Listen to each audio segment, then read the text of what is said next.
first cold night of the season, and the Pike Road firefighters are battling a fire. But this is just training, and they do it every week. 3 are paid members, and the rest, close to 50 others, are all volunteers. We have 3 fire departments in Pike Road that cover our territory. We have the Rolling Hills Volunteer Fire Department, we have the Pike Road Volunteer Fire Department, and the Wall-Mount Meigs Volunteer Fire Department. And they all work in support of each other. Pike Road Mayor Gordon Stone tells us the volunteer fire department is all the town needs despite its growth.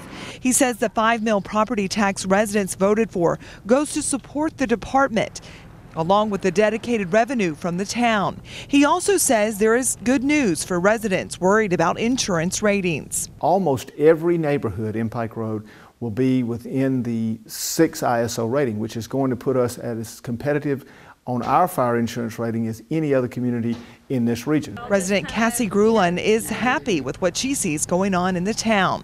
They have everything they need. It's a really nice, brand new, they just finished building it facility. They have all the fire trucks and, firemen there all the time. Fire Chief Mike Green says his volunteers work just as hard as anyone. I've been in the paid profession, I've been in the volunteer profession.